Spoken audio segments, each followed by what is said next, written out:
हर रोज एक नई कहानी देखने के लिए चैनल को सब्सक्राइब करें और बेल आइकन दबाना ना भूलें। कांता अपने बेटों की शादी की सोच रही थी कि घर में बहू आएगी तो सुख और शांति और रौनक बनी रहेगी, लेकिन कांता की सोच से परे ही कुछ होता है। कांता की पांचों बहुएं, बड़ी बहू सलोनी, दूसरी बहू मालिनी, तीसरी बहू बरखा, चौथी बहू पाखी और पांचवी बहू पुष्पा आपस में बहस करती हैं। जोर जोर से बाहर आवाजें भी जाने लगती है कि तभी कांता उनकी आवाजों को सुनकर आती है और बोलती है, क्या हो गया अब? तुम पांचों चूहे बिल्ली की तरह क्यों झगड़ा कर रहे हो? अब कौन सा पहाड़ टूट गया? माँ जी समझा लो अपनी दोनों बड़ी बहुओं को, जब देखो मजाक बनाती रहती है। अब हम तीनों काली हैं तो क्या ऐसे मजाक बनाया जाएगा? अब हमारी क्या गलती है इसमें, आप खुद ही बताओ ना। हाँ माँ जी, गोरी हैं तो हम क्या करें? गोरी होने के बाद भी इन्होंने कौन सा तीर मार लिया जो हम तीनों पर ऐसे रौब जमा रही हैं? आपसे तो कुछ कहा नहीं जाएगा इनको ना माँ जी। अब आप ही बताओ, आपकी उम्र हो गई है और हम आपको बुढ़िया बुढ़िया बोले तो आपको अच्छा लगेगा क्या? नहीं ना, तो ये दोनों भी हमें काली काली बोलती हैं तो हमें भी परेशानी होती है ना। अब खुद ही देख लो माँ जी, एक तो आपको बुढ़िया भी बोल दिया और बच के साफ निकलना भी है इन्हें। हमारा क्या है, हम तो सच ही बोल रहे हैं ना। काली है तो काली ही बोलेंगे। अब काली को गोरी बोल देंगे तो भी लोग हमें ही बोलेंगे कि हमें रंग में फर्क नहीं पता चलता, और तुम तीनों हो कि हमें ही बोल रहे हो, ऐसा थोड़ी होता है। अच्छा जी, आप तो रुको, हम बताते हैं आपको कि ऐसा नहीं तो कैसा होता है। आपने गोरी होकर क्या कर लिया? हो तो इस घर में हमारी जेठानी बनकर ही ना, गोरी होकर भी कौन सा देश की प्रधानमंत्री बन गई। हाँ अब बताओ ना, गोरी होने पर क्या प्रधानमंत्री बना दिया आप दोनों को? नहीं ना, तो अब बोलो, आप क्या बोलती बंद हो गई? काले हम, लेकिन आपकी तरह थोड़ी ना बिना बात पे लड़ते रहे।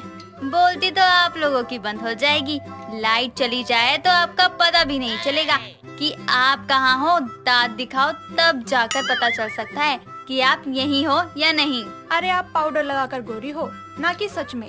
हमारा रंग थोड़ा सा और साफ होता तो हम भी आपके जैसे होते। बड़ी आई खुद को गोरी बोलने वाली। अच्छा जी, अपने आप को साफ रंग बताने के लिए अब आप हमें ही काला बता रही हैं। ये तो पूरा मोहल्ला अच्छे से जानता है कि हमारे घर में 2 ही गोरी बहू है, बाकी तो 3 काली कलूटी हैं। अरे बस करो, इतनी देर हो गई है लेकिन तुम पांचों चुप ही नहीं हो रही। मैं तो ये सोचकर कुछ बोल नहीं रही कि अब चुप हो जाएंगी, अब चुप हो जाएंगी, लेकिन नहीं, तुम पांचों को तो लड़ाई ही करनी है बस। हाँ तो माँ जी, आप इन दोनों को समझा दो, गोरी हैं तो क्या, लेकिन हमें ऐसे काले रंग पर न बोलें। माँ जी अब आप ही बताओ कि हम एक ही घर में सब साथ रहते हैं तो हंसी मजाक तो लगा ही रहता है ना।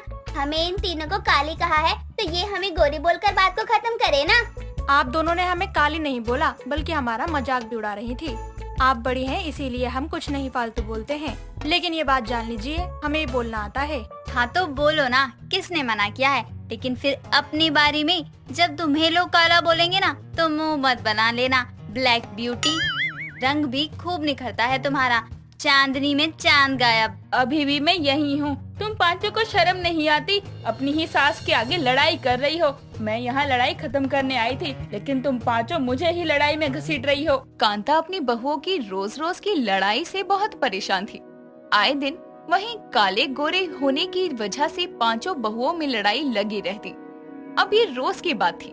कांता बहुओं के आने के बाद से खुशियाँ आए ये सोच रही थी, लेकिन उसका बिल्कुल उल्टा होता है। घर में एक ही बात पर रोज कलेश हो रहा था।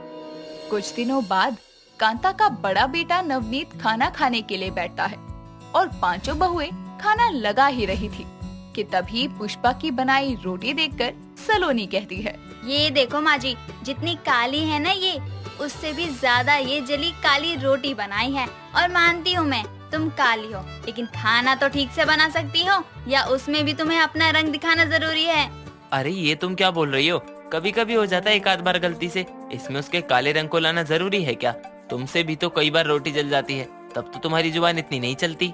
देख लो दीदी, इन तीनों काली देवरानियों ने तो अपने काले होने को हथियार बना लिया है और सबके आगे ऐसे बनती है जैसे हम इन्हें कितने ताने मारते हैं। हाँ। वो दिख ही रहा है, यहाँ किसी को कुछ बोलने की जरूरत नहीं है। हाँ मैं काली हो तो क्या, मुझसे रोटी जल गई? और आपका क्या, आप गोरी हो तो सब्जी का मसाला उड़ गया? और नहीं तो क्या। पाखी बहू और मालनी बहू, जब इन दोनों बहुओं की बात चल रही थी तो तुम दोनों को आग में घी डालना जरूरी था क्या? तुम पांचों एक ही जैसी हो, बस लड़ाई करने का मौका चाहिए। चाहे कोई लड़ाई की वजह हो या ना हो।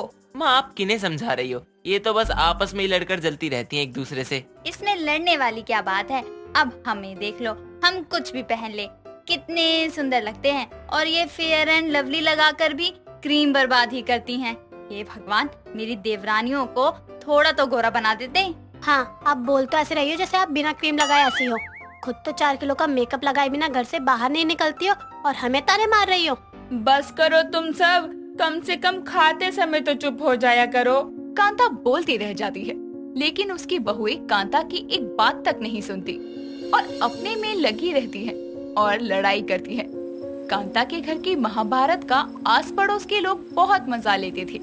जब भी कांता बाहर जाती तो उसका इस बात पर बहुत मजाक बनाया जाता। कुछ दिनों बाद कांता की पड़ोसन उसके घर आकर कांता से कहती है, अरे कांता, मेरी बहू की गोद भराई है कल, तो तुम टाइम से आ जाना, कहीं भूल मत जाना। हाँ हाँ बिल्कुल आ जाऊंगी, ये भी कोई भूलने की बात है भला। आना तो अपनी 5 बहुओं को भी साथ लाना, वो लोग आएंगी तो माहौल बन जाएगा। कांता की पड़ोसन इतना कहकर वहाँ से चली जाती है और अगले दिन कांता 5 बहुओं के साथ गोद भराई की रस्म में जाती है। जैसे ही सलोनी पड़ोसन की बहू के पास शगुन देने जाती है, तभी उसकी पड़ोसन कहती है, अरे रुक जाओ, तुम कहाँ चली? पहले रुको तो सही। क्या हुआ आंटी, आपने दीदी को शगुन देने से क्यों रोक दिया? रस्म तो शुरू हो गई है। अरे रस्म शुरू हो गई है, ये कांता की गोरी बहू जाएगी तो मेरी बहू की नजर नहीं उतरेगी ना, इसलिए रोक दिया। कांता की काली बहुओं में से कोई भी पहले जा सकता है। ये क्या बोल रही हो? बिना बात के मेरी देवरानी को काली बोल रही हो? इसलिए बुलाया था आपने हमें यहाँ? हम 5 बहुएं एक साथ भी तो शगुन दे सकती है ना। चलो हम सब एक साथ ही शगुन करके चलते हैं। नहीं, तुम 5 एक साथ शगुन नहीं कर सकती। लेकिन क्यों? 5 एक साथ कर लेंगी तो क्या हो जाएगा? अरे तेरी 2 गोरी बहू और 3 काली बहुएं हैं, एक साथ शगुन करेगी तो क्या पता मेरी बहू का बच्चा ब्लैक एंड व्हाइट पैदा हो। 2 जरूरत से ज्यादा गोरी है और 3 हद से ज्यादा काली। बहुएं भी तो दिया लेकर देखने गई थी ना, चुन चुन कर लाई है।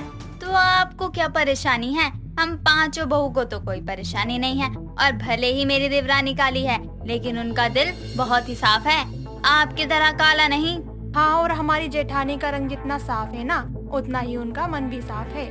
हम तो यहाँ पर आपकी रस्म में शामिल होने के लिए आए थे, आपने तो हमें बेइज्जत ही कर दिया। हम तो जैसे हैं आपसे ज्यादा ही अच्छे हैं, आपको तो बस लोगों में कमी निकालना आता है। कभी इन सब चीजों से हटकर भी देख लिया करो। हो गई तसल्ली, आ गया स्वाद। मेरी बहुएं भले ही एक दूसरे के साथ तू मैं कर ले, लेकिन आपस में बहुत प्यार है, और तुम क्या, कोई भी उनके साफ दिल तक नहीं जा सकता। कांता को ये देखकर बहुत खुशी होती है कि उसकी 5 बहुएं जितनी जुबान घर में चलाती है और एक दूसरे को सुनाती हैं, उससे ज्यादा बाहर के लोगों की अक्ल ठिकाने में भी जुबान चलाती हैं। कांता की 5 बहुएं पड़ोसन के बोलने पर एक दूसरे के साथ खड़ी थी और पड़ोसन की बोलती बंद कर देती है, और इस तरह घर में 5 बहुएं आती हैं तो आवाज तो बनती ही थी। प्रीति दिसंबर की ठंड में ठिठुरती हुई रूपाली का बस स्टैंड पर वेट कर रही थी। तभी लहराती बल खाती हुई रूपाली अपने बालों को संवारते हुए उसके पास आती है और प्रीति को देखकर रूपाली बोलती है, ओए प्रीति, एक बात बता यार, दिल्ली की सारी सर्दी क्या तेरे ऊपर ही गिर रही है? ये क्या है, इतने सारे कपड़े पहन रखे हैं, तुझे सांस भी आ रहा है इन कपड़ों में? हाँ आ रहा है यार, इतनी ठंड है, कपड़े नहीं पहनूंगी इतने तो कुल्फी जम जाएगी मेरी। यार वो बात नहीं है, ठंड से तो मैं भी अपने आप को प्रोटेक्ट करती हूँ, लेकिन तेरी तरह इतना तामझाम नहीं पहनती। तू हॉटनेस की दुकान है ना, इसलिए। अब तेरा ये कपड़ों का ज्ञान हो गया हो तो कॉलेज चले, लेट हो जाएंगे नहीं तो। प्रीति इतना बोल ही रही होती है कि तभी बस आ जाती है और रूपाली और प्रीति उसमें बैठ जाते हैं। रूपाली विंडो सीट पर बैठती है और थोड़ा सा शीशा खोल देती है। तभी प्रीति बोलती है, ओए पागल, क्या बंद कर शीशा कमीनी। यार तू भी ना सर्दी का मजा भी नहीं लेने देती। देख ना कितना प्यारा नजारा है, धूप निकली है, ठंडी हवा है, कितना खूबसूरत है सब। तेरा ये नजारा मुझे सर्दी जुकाम करवा देगा, समझी तू? अब शीशा मत खोलियो। प्रीति के बोलने पर रूपाली बुरा सा मुंह बनाकर चुपचाप बैठ जाती है और थोड़ी ही देर में दोनों कॉलेज पहुंच जाती हैं। जहाँ रूपाली का बॉयफ्रेंड अक्षय उसे देखकर बोलता है। हे डार्लिंग, कहाँ रह गई थी? अरे कुछ भी नहीं, बस वाला बस स्लो चला रहा था। बाय द वे, तुम बहुत ही ऑसम लग रही हो। कहने को तो गजब की ठंड है, पर तुम तो एकदम कूल लुक में हो मेरी जान। Oh thank you Akshay. हाँ हाँ, तेरे अंदर हीटर लगा है, तुझे तो ठंड लगती ही नहीं। हम गरीबों पर हो रही है ठंड की मारा मारी, तुम तो मस्त हो। यार प्रीति क्या है तू, मुंह बंद कर ले वरना मुक्के मुक्के मार दूंगी तेरे। अरे बस बस, ठंड में मूड गर्म मत करो, चलो क्लास चलते हैं। जिसके बाद तीनों क्लास में जाते हैं और पढ़ाई करते हैं। ऐसे ही वक्त बीतता जाता है और एक शाम को अक्षय और रूपाली कैफे कॉफी डे में बैठकर कॉफी पी रहे होते हैं। तभी अक्षय बोलता है। जान, एक बात पूछूं तुमसे? हाँ बोलो ना। तुम इतनी ठंड में भी इतने कम कपड़े पहनती हो, क्या तुम्हें सच में ठंड नहीं लगती? अक्षय मुझे भी बाकी सबकी तरह ठंड लगती है, बस मैं भारी भारी जैकेट और फालतू कुछ नहीं पहनती। मैं ऐसे कपड़े पहनती हूँ जो मुझे गर्माहट भी देते हैं और बहुत लाइट वेट भी होते हैं। अरे वाह, सही है फिर तो।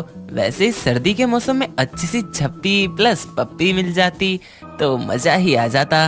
अच्छा जी, जरा सब्र करो। ऐसे ही दोनों कॉफी को एंजॉय करते करते ढेर सारी बातें करते हैं। दिन गुजरते हैं और ठंड भी बढ़ने लगती है। रूपाली का विंटर फैशन भी अपडेट होता जाता है। हर कोई उसके सर्दियों में कम कपड़े पहनने के राज को जानना चाहता था। ऐसे ही एक दिन प्रीति रूपाली के घर आती है और रूपाली अपनी अलमारी में सर्दियों के कपड़े रख रही होती है। तभी प्रीति बोलती है। यार कपड़े तो तेरे पास भी वही है जो मेरे पास है, कोट जैकेट कोटी। फिर तुझे कम कपड़े पहनकर भी ठंड नहीं लगती और मुझे ज्यादा कपड़े पहनकर भी कभी बंद नहीं होती। ऐसा क्यों है? क्योंकि तू पागल है। यार मजाक मत कर, बताना प्लीज। देख प्रीति, सीधी सी बात है, ठंड और शर्म जितनी महसूस करो ना उतनी ही लगती है मेरी जान। पर फिर भी जब सर्दी से बचना ही है और अपने आप को स्टाइलिश भी दिखाना है तो फिर इतना तामझाम करने की क्या जरूरत है यार। देख मैं तुझे बताती हूँ, तू हमेशा ना बेसिक स्किन फिट इनर पहना कर, उससे तेरी बॉडी को गर्माहट भी मिलेगी। उसके ऊपर तो स्टाइलिश टॉप कुर्ती कुछ भी वियर कर यार, तू ठंड से भी बची रहेगी, तेरा स्टाइल भी आ जाएगा। ऐसे ही तू जीन्स के नीचे भी सेम वैसे ही लेगिंग पहन, फिर जीन्स प्लाजो, चाहे तो ऊपर से लेगिंग पहन ले या कुछ भी कर ले, तुझे कहीं से भी जरा सी भी ठंड नहीं लगेगी। और पैरों में तो बूट्स या फिर लॉन्ग वाले बूट्स भी पहन सकती है और बाकी तो मफलर से अपने आप को और स्टाइलिश दिखा सकती है। ओ तेरी, तो ये राज है तेरा इतना कूल लुक दिखने का? मतलब तुझे भी सर्दी लगती है? मैं तो डर गई थी कहीं तू एलियन तो नहीं है, पर तेरे सर पर एंटीने नहीं है ना? मार मार के तेरा मुंह सुजा दूंगी, तू होगी एलियन।